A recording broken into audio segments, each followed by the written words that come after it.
Sejam bem-vindos ao Núcleo de Estudos Espíritas Amor e Esperança.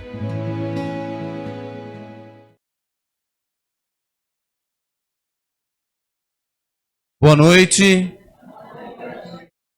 sejam todos bem-vindos à nossa Semana Espírita. Começamos hoje, dia 30/3, e ela se estende até o próximo sábado, dia 4/4, de 2026.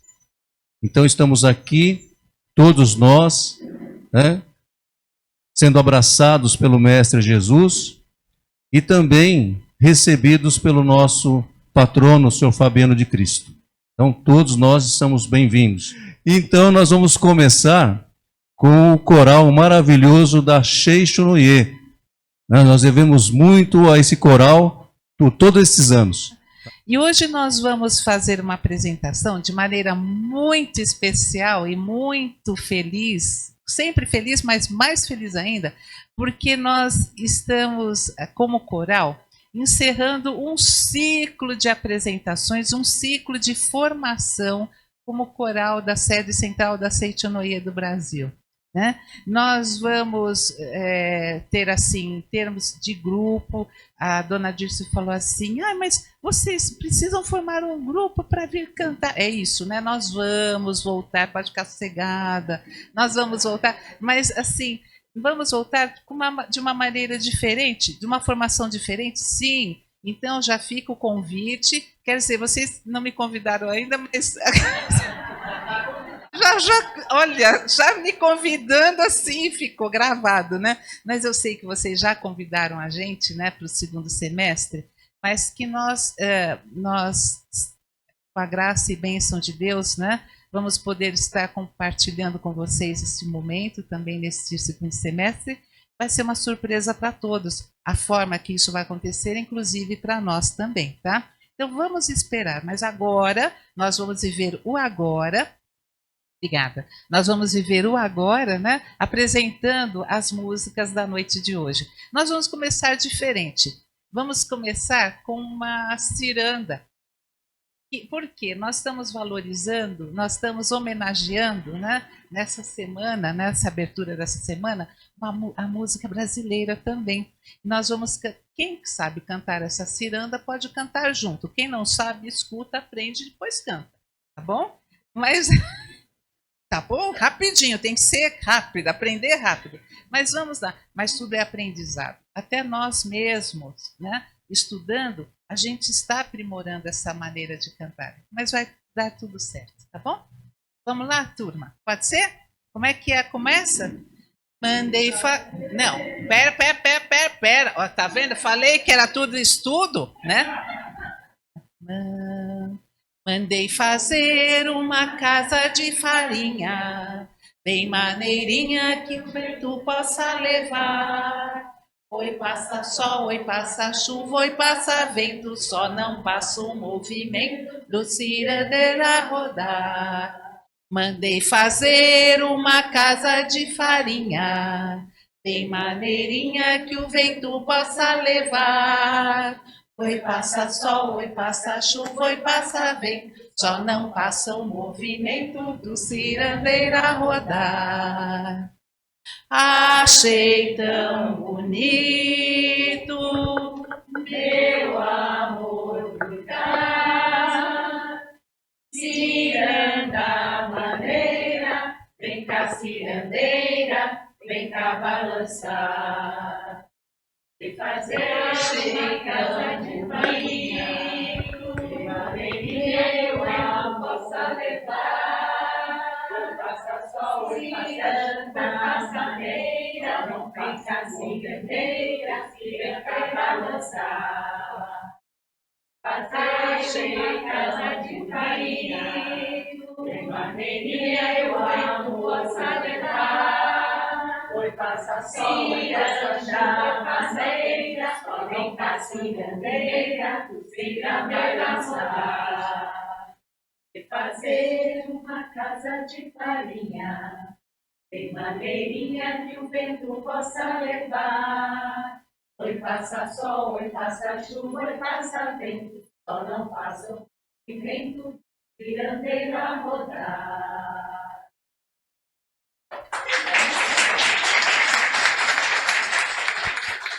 Nós vamos trazer para vocês agora uma música que ensaiamos para mostrar. Nós vamos cantar em japonês. Esta música em japonês, ela foi composta pelo professor Seiichi Taniguchi, e que ela fala sobre a neblina que caía antigamente, quando ele esteve no Brasil, e ele conheceu particularmente São Paulo, tinha muita neblina naquele tempo, né? Hoje mudou muito, né? O clima está muito diferente, né? Mas ele compôs esta música em homenagem à nossa cidade de São Paulo, tá? Por isso que nós vamos trazer para vocês, descruza o braço, nós vamos trazer para vocês esta música, tá bom? A tradução eu vou falar. Cidade das névoas. Ao amanhecer, coberta pelas névoas, vai despertando secretamente a antiga mas jovem cidade. Desta forma, continua sempre dentro da neve, existindo todas as coisas. E ao entardecer, as luzes vão brilhando e transformando a cidade, antiga mas jovem cidade. E desta forma, continua sempre ao entardecer, escurecendo, as coisas continuam sempre existindo. Esta é a música que nós vamos cantar, tá bom? Só que em japonês. Muito obrigada.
Nós vamos trazer também uma outra música composta por Masaharu. Letra Masaharu Taniguchi, música Masaharu Uribayashi e Kyoko Uribayashi. Tá? Tradução Seitonoye do Brasil se chama Universo Magnificente. Fala sobre as estrelas, sobre o céu, sobre a vida. Tá bom? Nós vamos apresentar esta música para vocês também. Muito obrigada. Solene natureza majestosa, universo eternamente grandioso, contemplando o firmamento infinito, 1000 estrelas na galáxia vejo cintilar. Imensa sabedoria de Deus, infinita, infinita força de Deus, misterioso um poder sempre controla as distâncias que separam as estrelas mil. Eles cientistas conseguem esclarecer o que rege a gravitação universal, apesar de parecer misterioso, é a concretização do amor de Deus. Ó amor divino, ó amor de Deus, preenche o universo magnífico, realiza este mundo grandioso, o que une os seres todos é o amor de Deus. Este universo magnífico não existiria sem o imenso amor de Deus. Nem este belo mundo de harmonia, onde vivem como irmãos filhos de Deus. Ó Deus, fonte da minha vida, sua força vivifica todo filho de Deus. Eu vivo agora aqui no amor de Deus. Eu vivo agora aqui a vida de Deus.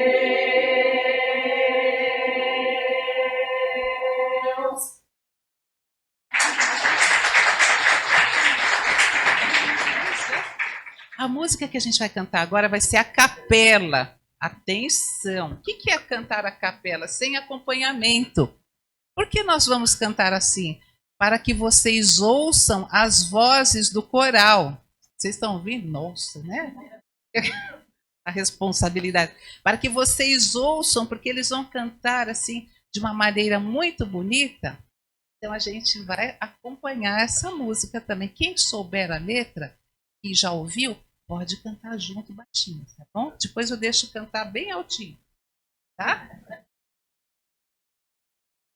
Com tanto amor, com tanta emoção, a vida me fez assim. O seu atroz, manso feroz, enlaçador de mim. Fez as canções, entrega paixões que nunca tiveram fim. Vou me encontrar longe do meu lugar, enlaçador de mim. Nada temer se não ocorrer da luta. Nada fazer se não esquecer o medo. Abrir o peito a força numa procura.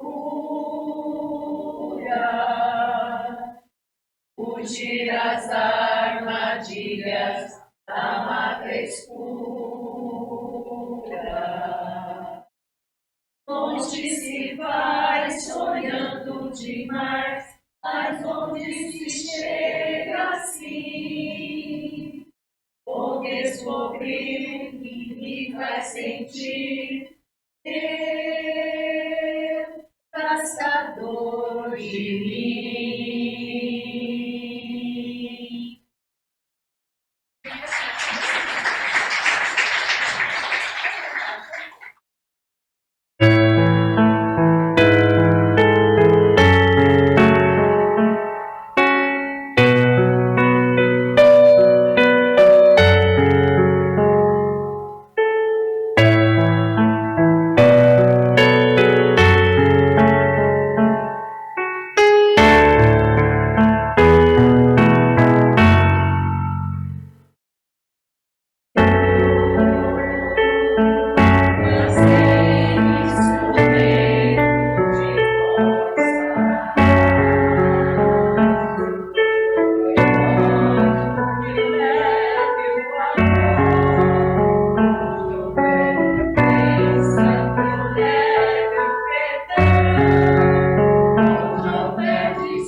eu gostaria de fazer um pedido. Nós cantamos.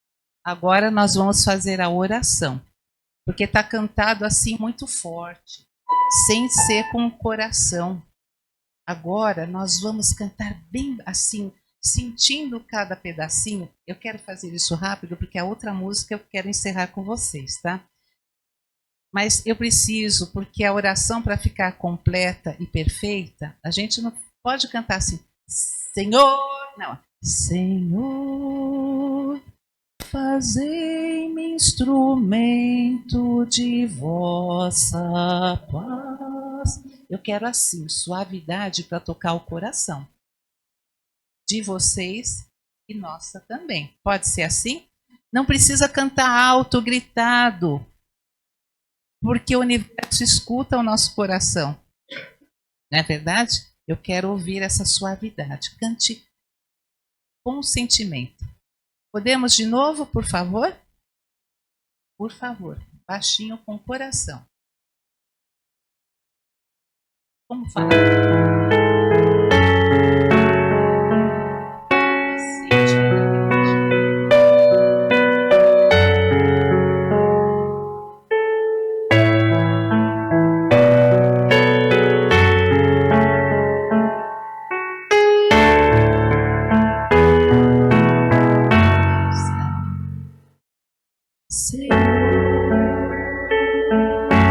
Fazei-me instrumento de vossa paz.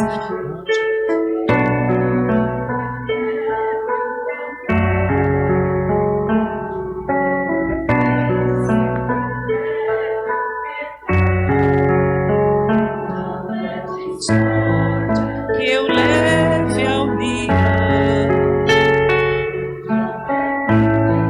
que eu leve a fé, que eu leve a verdade, que eu leve a esperança, que eu leve a alegria.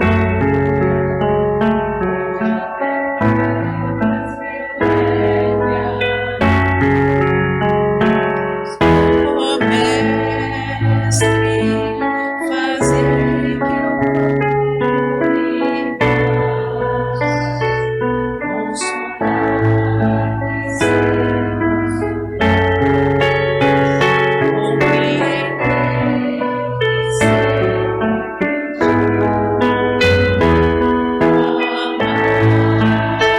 e ser amado.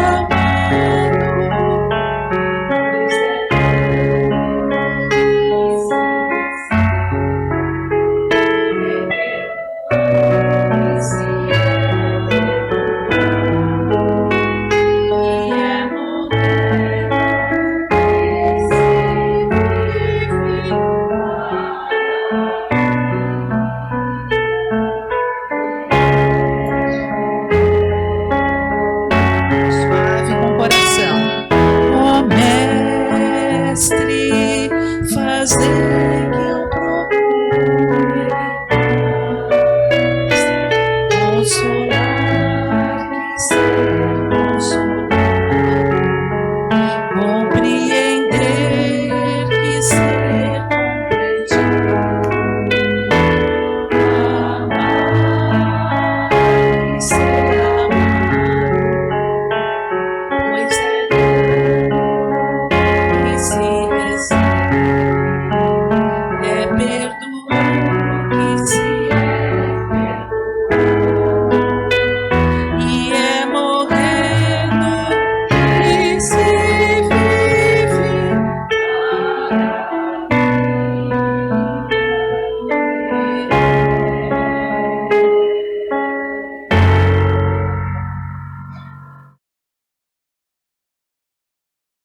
Agora sim.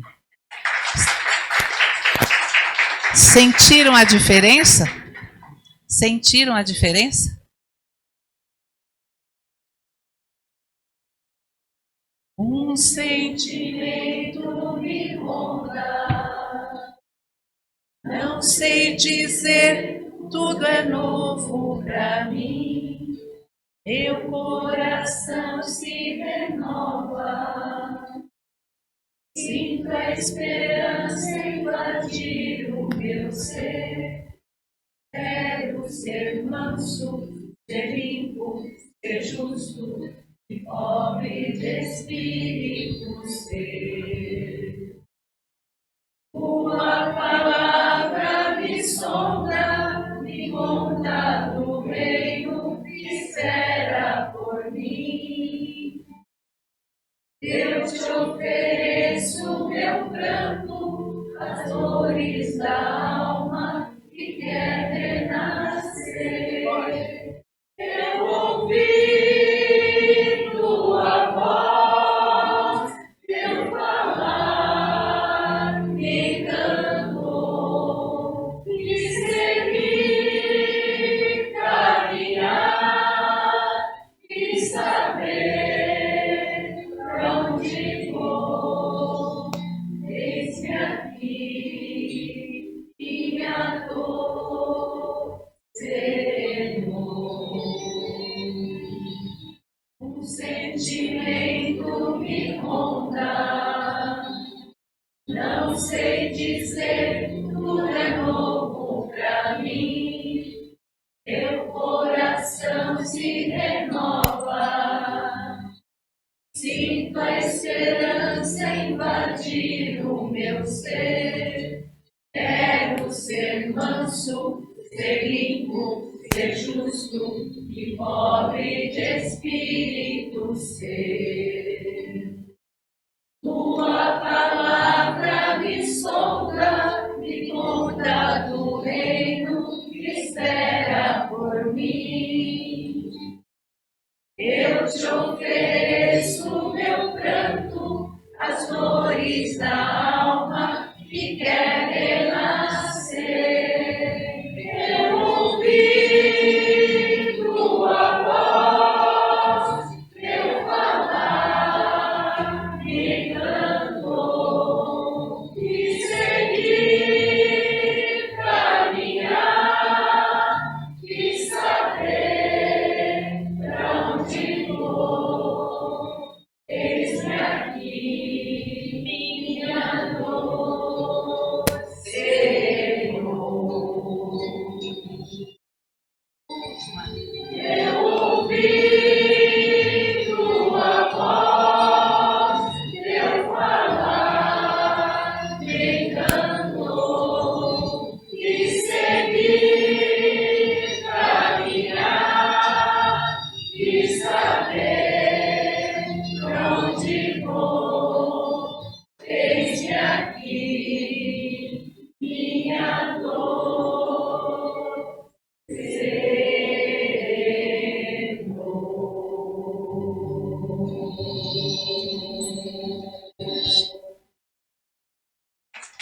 Bom, agora, com os nossos corações harmonizados, né? Com os nossos pensamentos no bem, com os nossos pensamentos na música, né? Somos instrumento da paz do Mestre, segundo a canção, né? E esse pensamento, né, que nos ronda, esse pensamento é novo. Não é tão novo, mas nós ainda, para nós, muitos de nós, é novíssimo, né? Então nós precisamos nos acostumar com esse pensamento, com esses pensamentos. Isso é muito bom.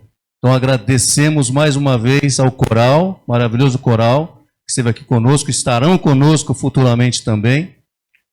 E da nossa parte é só gratidão. Da nossa parte também nos sentimos acolhidos por vocês todos. Tá? Muito obrigado mais uma vez.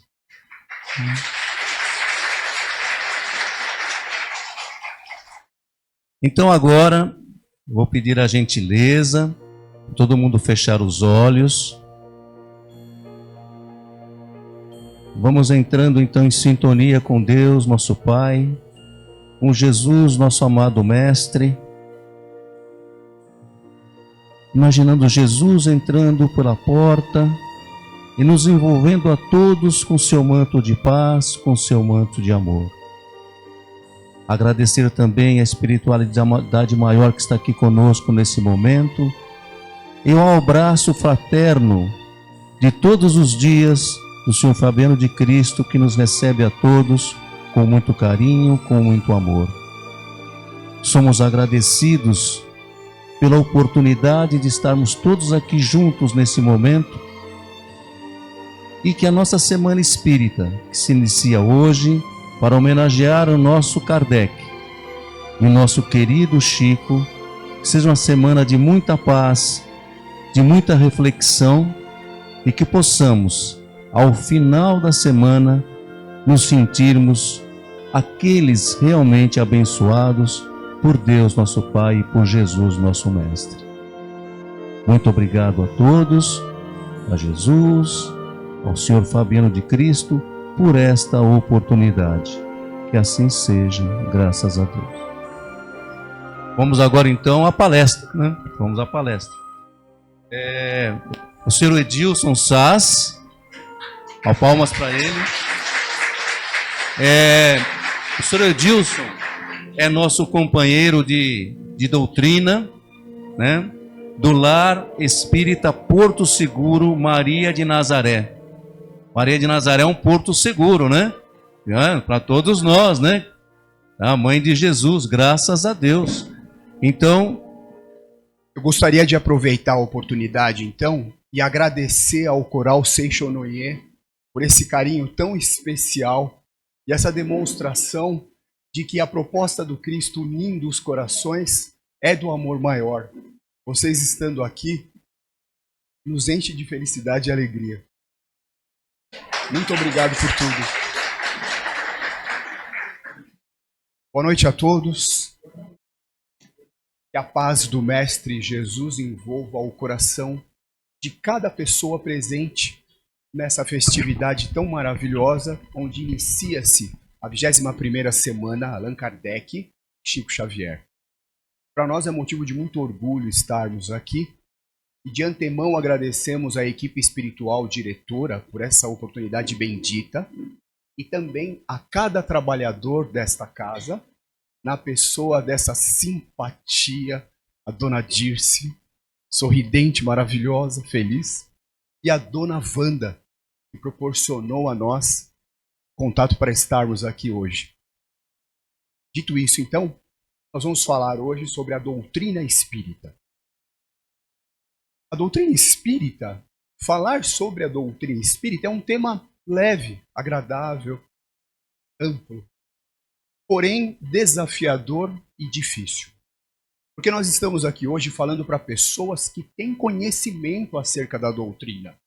Trabalhadores, frequentadores de longas datas, pessoas que têm um entendimento muito assim, perfeito praticamente da doutrina e que poderiam vir aqui dar aula para nós. Então, para nós é muito desafiador. Dessa maneira, então, nós preparamos um tipo de conversação, de diálogo, onde nós vamos ter uma abordagem um pouco diferente da doutrina espírita. Porque se nós viéssemos aqui falar um pouco mais do mesmo, com certeza provocaríamos aqui uma onda de sono. E não é esse o nosso objetivo, ao contrário, vamos trazer coisas novas, informações da doutrina nos tempos atuais, é um desafio enorme para cada um de nós. Vamos viajar hoje no tempo, se der tempo, né? Porque a Wanda me falou uma coisa tão carinhosa, ela disse assim, olha, vai devagar porque as pessoas precisam ir embora, não é para ficar muito tempo. Então, na hora que chegar a minha vez, eu gostaria que alguém me avisasse, por favor, quando faltar 5 minutos. Dito isso, então, vamos viajar no tempo, vamos fazer uma viagem rápida. E para isso nós vamos fazer uma pergunta. E através desta pergunta, ao viajar no tempo, nós vamos chegar aos dias de hoje e conseguiremos então responder. A pergunta é a seguinte: por que a doutrina espírita hoje? Por qual motivo a doutrina espírita na atualidade? Por quê? Por que doutrina espírita hoje, nos tempos de hoje? Para responder isso, nós precisaremos voltar no tempo. Mas voltar bastante. Vamos voltar 50 mil anos antes de Cristo.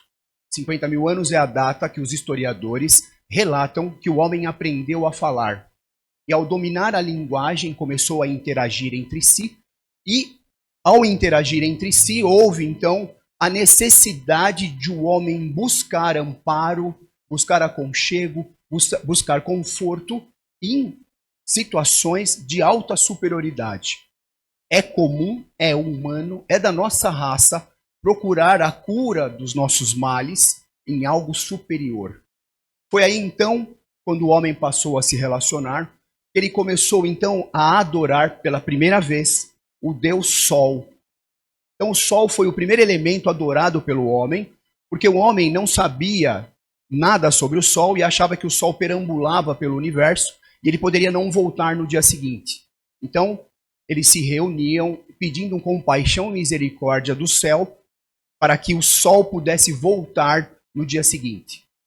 Cadê o Sol, Marcelão? Vamos lá. Maravilha. Pode dar uma... É só uma. Se for aqui da frente, é até melhor que a gente fica mais... Olha.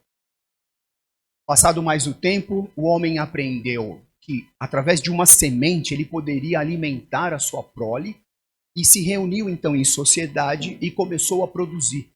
Produzindo alimentos em larga escala, o homem compreendeu que a mãe natureza era a deusa. Era ela quem o homem deveria adorar. Vamos ver a mãe natureza. Organização, plantando as sementes.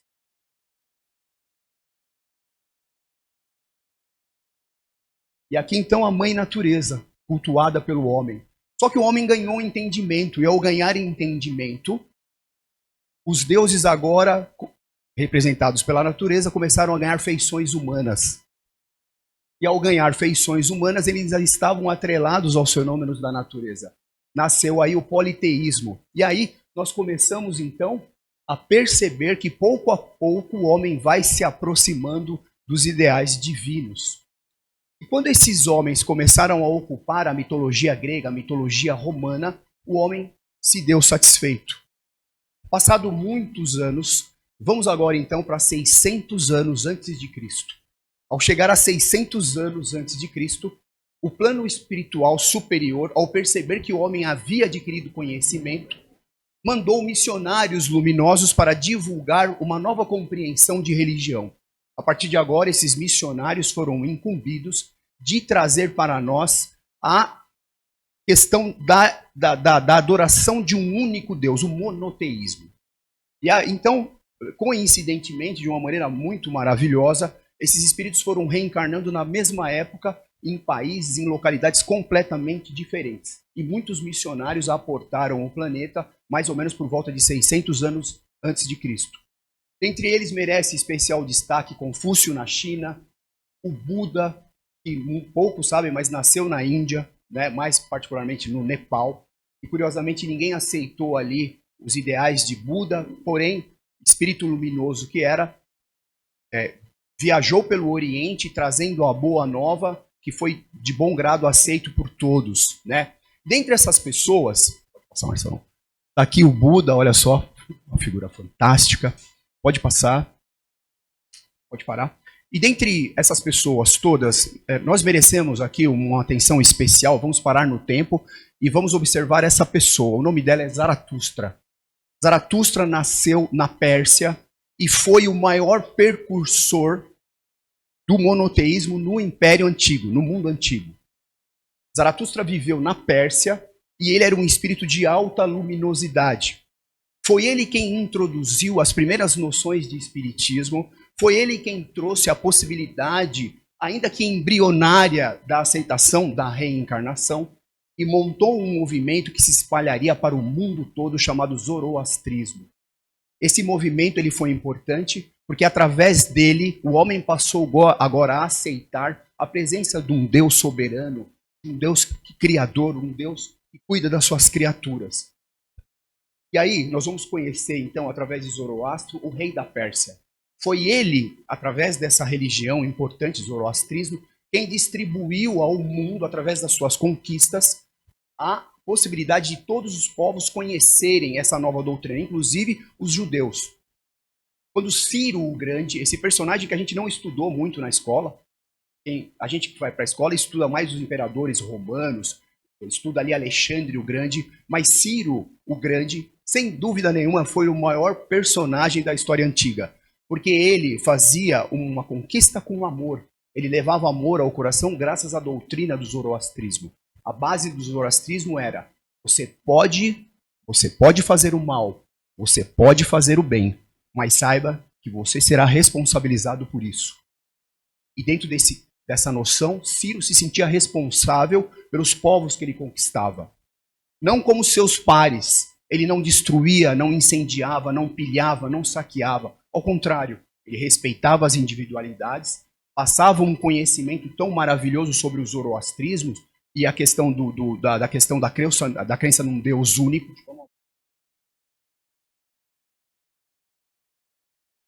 Um episódio bastante marcante foi quando ele conquistou a Babilônia. A Babilônia era um império muito forte, complexo. Quando ele conquista a Babilônia, quem ele encontra ali prisioneiro? Os judeus. E ao libertar os judeus, Ciro conduz os judeus até Jerusalém e ordena a reconstrução do templo. E com isso ele ganha uma simpatia enorme dos povos e passa a governar em sintonia com todos, sendo amado, sendo respeitado. E com isso ele conquistou o império, todos os impérios presentes dentro da Ásia Ocidental até o Oriente. Então foi um império que se estendeu para metade do mundo todo, trazendo a boa nova. E a gente não congrega muito em torno do Velho Testamento, a gente tem muito pouco conhecimento.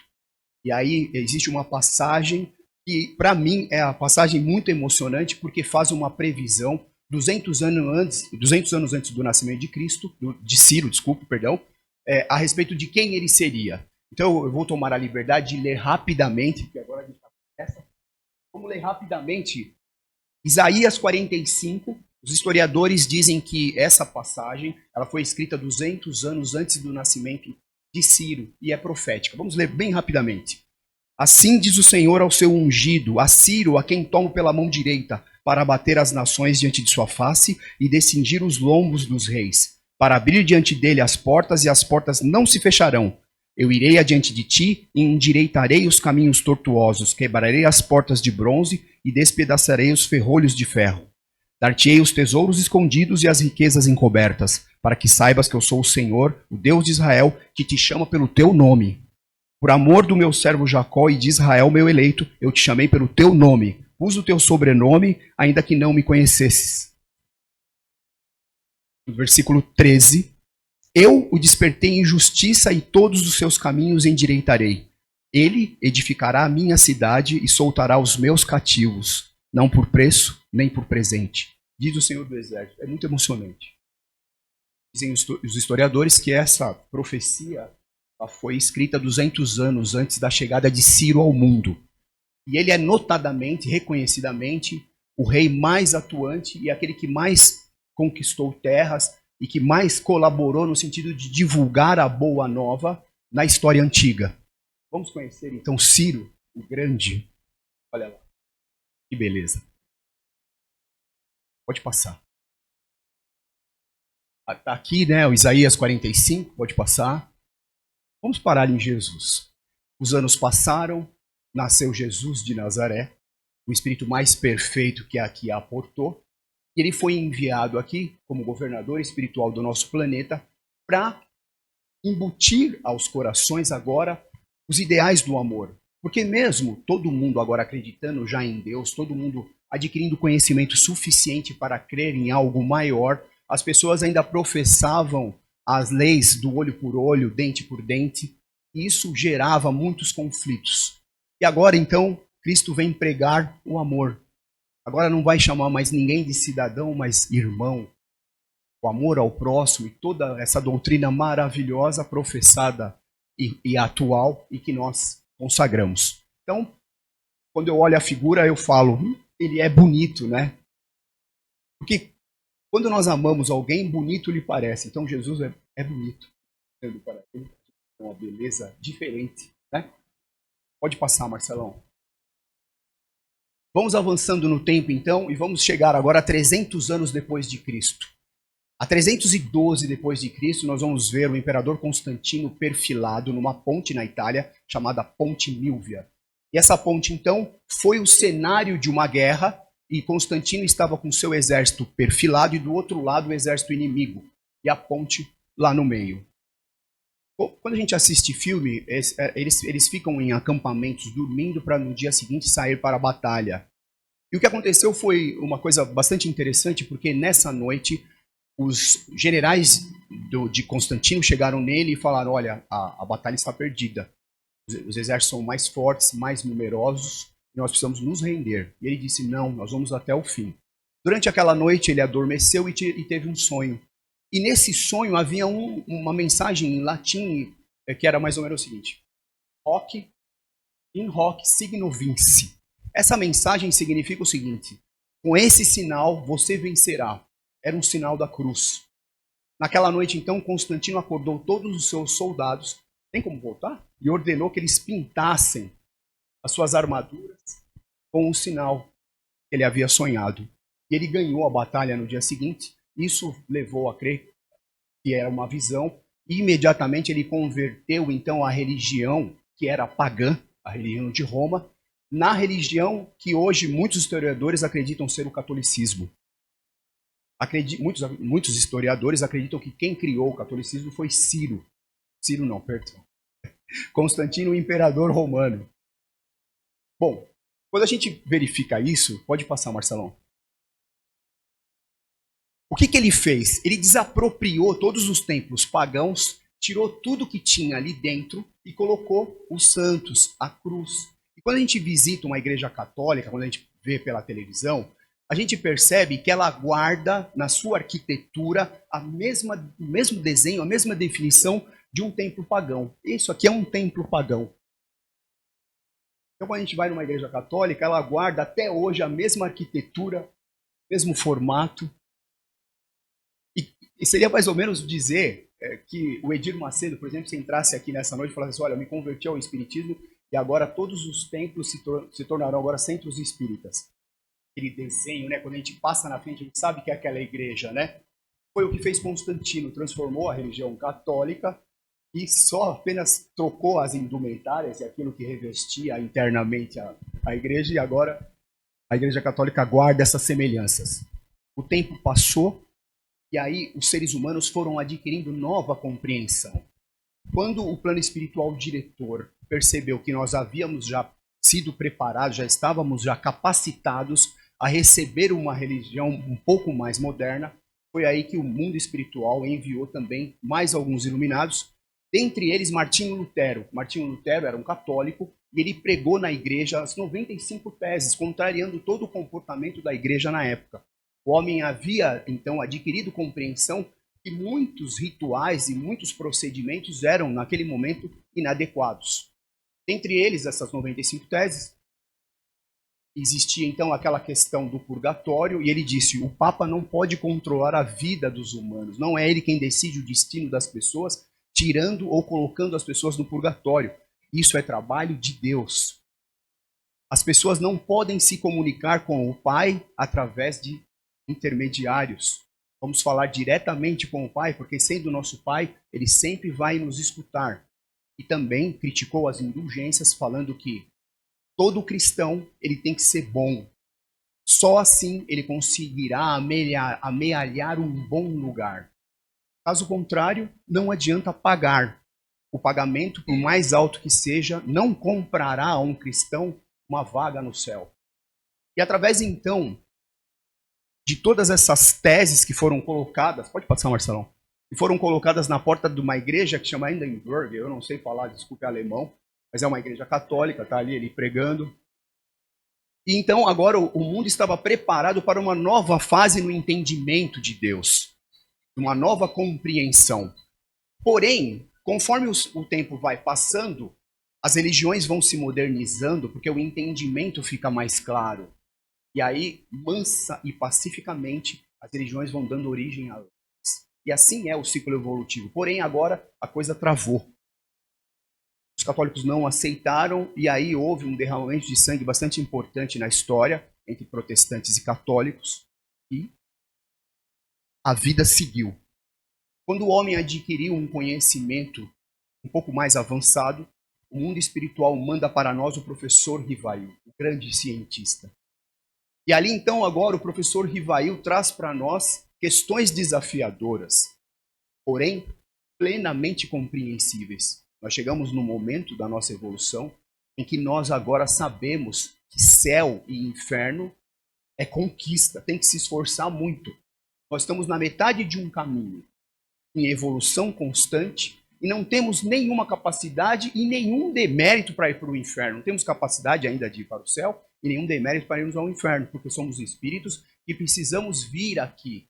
E essas respostas estão na nossa própria consciência. Todos nós somos sabedores que é um processo que nós estamos inseridos. Se a gente consultar a nossa consciência, facilmente a gente descobre que a gente não merece ir para o inferno e nem tampouco para o céu. Então, essa questão, e mais, as pesquisas científicas, é importante dizer isso, que Allan Kardec nunca foi um religioso. Allan Kardec é um cientista, letrado. A religião espírita só aconteceu porque quando o Kardec, que era um grande cientista, foi convidado para investigar aqueles fenômenos, ele escreveu um tratado, mas um tratado científico sobre espíritos. Porém, o que aconteceu na França e na Europa é que rapidamente cristãos começaram a se converter no espiritismo. E aí, então, Allan Kardec, claro, orientado pelos espíritos, isso é tudo plano de Deus, ele decidiu, então, encaminhar o espírito dentro de uma ética religiosa. Foi assim, então, que nasceu a doutrina espírita. Então, nós conseguimos agora, então, responder a primeira pergunta. Por que o espiritismo hoje? O espiritismo hoje, porque nós temos entendimento, ganhamos compreensão. É um mérito, é uma conquista. O espiritismo vem nos presentear através da misericórdia de Deus, porque nós entendemos a nossa relação com o mundo, nós entendemos em que ponto nós nos encontramos na nossa evolução, e o Espiritismo vem então contemplar esse nosso entendimento. Isso é merecimento, é conquista. Agora aqui a pergunta é a seguinte: por qual motivo então, como antigamente, não se aceitou o novo? Por qual motivo tudo freou? Por que as coisas pararam? Não seria então, dentro de um entendimento razoável, que a evolução religiosa pudesse prosseguir naturalmente? Quem vai responder isso, então, é o Espírito Emmanuel, no livro Emmanuel, psicografado pelo nosso queridíssimo Chico Xavier, no capítulo 4, onde Emmanuel traz uma definição de religião formidável. A gota do orvalho celestial repousa sobre a folhinha de uma árvore. E como toda gota de orvalho, por derradeiro, ela tem que cair no chão. E quando ela cai ao chão, ela mistura-se com as sujidades do chão. A folhinha de orvalho indefectível, perfeita, sem nenhuma poluição, repousa sobre a folhinha de uma árvore e por derradeiro cai ao chão, porque gota de orvalho é para cair ao chão, misturando-se às sujidades. Dentro dessa definição tão maravilhosa, Emmanuel vai nos explicar, então, que a religião ela tem dois componentes. Um componente divino, que é a gota do orvalho perfeita, indefectível, pura, jazindo, repousando na folhinha da árvore. Quando ela cai ao solo e mistura-se com as sujidades, ali temos o componente humano. Então, o papel de um religioso é limpar a sujidade daquele chão. É fazer de tudo para que a gotinha, ao cair no chão, não fique tão poluída, não se misture tanto às sujidades. Para isso, ele tem que limpar, cuidar daquele ambiente para que a doutrina, para que a religião não seja afetada pelo componente humano. O que nós experimentamos hoje, com esses problemas todos relacionados à religião, nada mais é do que o componente humano se manifestando. É forçoso reconhecer que as religiões elas trazem para nós status, poder, muito dinheiro. Então, o que nós percebemos é que existe dentro desse contexto uma manifestação única e exclusivamente humana. Porque tudo caminha para frente. O tempo não espera ninguém. O processo evolutivo, como ensina Kardec, ele é uma consequência de nós estarmos aqui. Inevitavelmente, todos estamos evoluindo. Dentro desse contexto, então, não há o que se fazer a não aceitar a realidade. Mas não é só isso. Além dessa definição tão maravilhosa de Emmanuel sobre religião, nós experimentamos uma fenomenologia relacionada às pessoas quando relutam em aceitar o novo. Esse processo de não aceitar o novo repousa num comportamento social chamado atavismo. Todos aqui sabem, mas vale a pena recordar. O atavismo é um movimento, um comportamento humano onde as gerações e o comportamento das gerações são passadas para as próximas. Então eu, como pai, herdo do meu pai e da minha mãe comportamentos sociais e passo para os meus descendentes, criando então um comportamento social que impregna o inconsciente coletivo. Vamos dar um exemplo. Por exemplo, o medo de ir para o inferno. O medo de ir para o inferno é de uma cultura de uma igreja que praticou por milhares de anos essa ideologia, e com isso então as pessoas, por temor, acabam passando para os seus descendentes esse temor. E isso vira então um fenômeno social. A sociedade inteira tem medo de ir para o inferno.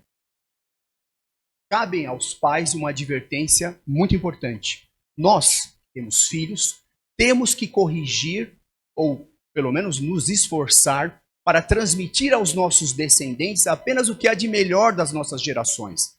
O que herdaremos da nossa família vicioso, defeituoso, nós não podemos passar para os nossos filhos. Cabe sempre a educação pelo exemplo. Porque a não passar para os nossos filhos o comportamento viciado, nós estamos então, de uma maneira ou de outra, combatendo o atavismo. E uma das razões pelas quais as pessoas teimam em aceitar a nova realidade, que é o espiritismo, é exatamente isso. Eu herdei do meu pai essa questão religiosa. Vou passar para o meu filho. E isso, então, torna-se impermeável ao novo. Tornam as pessoas impermeáveis ao novo. Porém, nós precisamos fazer um parênteses, porque no livro psicografado pelo nosso queridíssimo Chico Xavier, No Mundo Maior, o livro número 6 de André Luiz, nós vamos ter ali uma indagação de André Luiz com o mentor Clarencio, exatamente dentro desse contexto. Ele fala assim para o mentor, mas são tantas religiões, cada uma pensa de um jeito, qual é a correta? São todas tão diferentes, mas qual é a correta? Ele diz, não há religiões corretas, porque todas amparam as pessoas dentro das suas necessidades. Dia virá em que não existirá mais religião, porque o homem adquirirá conhecimento suficiente para tal. Porém, nos tempos de hoje, caso existisse apenas uma única religião correta, haveria um monte de incrédulos no mundo. Então essa resposta, ela é maravilhosa, ela é contemplativa e traz para nós a necessidade, ainda que atrasada, ainda que não mais compactuando com aquilo que a gente acredita ser correto, das religiões existirem, e elas ganham, então, por isso, todo o nosso respeito. Só que nós chegamos agora no tempo de hoje. Nós chegamos agora nos tempos atuais. A doutrina espírita é a nossa realidade. Na doutrina espírita nós encontramos elementos suficientes para embasarem o nosso conhecimento e fazer a gente crer que realmente esse é o caminho. Fora o proselitismo, ninguém está defendendo a religião espírita, mas é um fato. Nós avançamos no tempo exatamente para mostrar que a religião espírita é a religião do momento, a mais adequada para a nossa compreensão hoje. Mas aqui a pergunta é, como que a religião espírita, já que agora nós estamos nos tempos atuais, ela se comporta diante da modernidade? Porque a gente até então conhecia dois mundos. Eu tenho mais para passar, viu? Acho que eu não... Nós conhecemos até então dois mundos, o mundo material e o mundo espiritual. E hoje nós estamos tendo contato com um terceiro mundo, que é o mundo digital. Um mundo de características peculiares, completamente novo, e que a gente pouco contato e domínio tem. Porém, é uma realidade, um acréscimo da misericórdia divina, e é inegável que o mundo digital traz para nós inúmeras vantagens, confortos materiais. Lá a gente pode resolver tudo. Lá a gente pode satisfazer todas as nossas necessidades materiais. Então é sim uma bênção. Mas aqui a pergunta é, será que nós construímos uma evolução moral suficiente para merecermos esse acréscimo da misericórdia de Deus, esse conforto tão maravilhoso em nossas vidas? Quando eu falo nós, a humanidade em geral. E a resposta é não. Porque o que nós observamos frequentemente agora nas mídias digitais é que elas são usadas no sentido de destruir, no sentido de orientar negativamente as pessoas, no sentido de cancelar. Isso é uma linguagem que eu nunca vi uma linguagem positiva em mídias digitais. Cancelamento. Não sabia nem que existia essa palavra. Ou seja, aniquilar o meu oponente, aniquilar pessoas que não pensam como eu, aniquilar grupos e tornar aquela atividade uma atividade de perseguição. Então é isso que nós temos experimentado hoje em dia. E a pergunta que fica é, como é que o Espiritismo entende isso? Como que o Espiritismo ele se comporta diante dessa modernidade da qual ninguém escapa? O Espiritismo, criado por Allan Kardec, né, codificado por Allan Kardec, auxiliado por Jesus, ditado por Jesus, ele é útil em qualquer mundo. O Espiritismo ele é a ferramenta mais importante e deve ser usada em qualquer mundo, no mundo espiritual, no mundo material ou no mundo digital. As verdades do Cristo e aquilo que ele nos ensinou, elas devem ser praticadas quando nós tomamos contato com as mídias digitais, que é a bondade, que é o amor ao próximo, que é o respeito, que é eu não quero que façam para mim, então não vou fazer para o meu semelhante. Então o comportamento de um espírita, da doutrina espírita, frente à modernidade, é exatamente o mesmo. E uma outra questão muito importante é como que os espíritas devem se comportar frente ao novo, frente a esse fenômeno desse mundo digital que agora floresce para nós. O espírita ele deve aproveitar a oportunidade para divulgar o conteúdo santo, sagrado da doutrina espírita, para que essa mídia rápida atinja os corações. Essa é a finalidade do espírita, porque a doutrina espírita socorre aos necessitados. Muita gente não conhece, muita gente não tem contato, então está ali para nós uma grande oportunidade para isso. Mas e os espíritas? Eles podem, além disso, como cidadãos, falar de outras coisas, por exemplo, de política. Nós percebemos que a mídia digital ela é impregnada de interesses políticos, de pessoas gravitando em torno disso. É muito mais fácil chegar à informação através de lá. Mas o espírita ele pode se envolver em questões políticas, por exemplo. Ele tem uma página de espiritismo, ele pode individualmente abrir uma página e debater política, porque ele é um cidadão e tem que exercer sua cidadania. Mas Paulo diz, convém? Nós estamos vivendo hoje um momento delicado, justamente por causa das mídias, onde as pessoas estão se destruindo-se famílias em torno de ideologias falsas, em torno de verdades que são relativas. E a gente observa com muita frequência as pessoas perdendo suas famílias, matando-se e causando-se um embaraço na evolução humana graças a interesses tolos. Nós já chegamos num grau de evolução suficiente para saber que ninguém vai salvar a nossa vida. Ninguém vai melhorar a nossa vida. Só existe uma pessoa que pode nos salvar, Jesus Cristo. Fora ele não há mais ninguém. Porque nós sabemos que conquistas são responsabilidades individuais.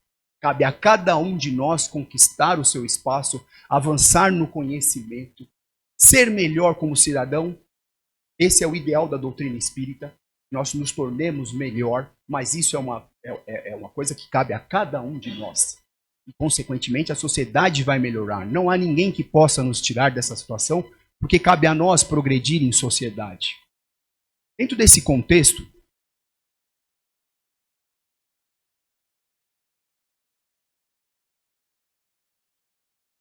rapidamente, é necessário então que nós saibamos, dentro desse contexto, eu quero trazer aqui, aproveitar esses 2 minutos para trazer aqui uma coisa bastante importante para nós.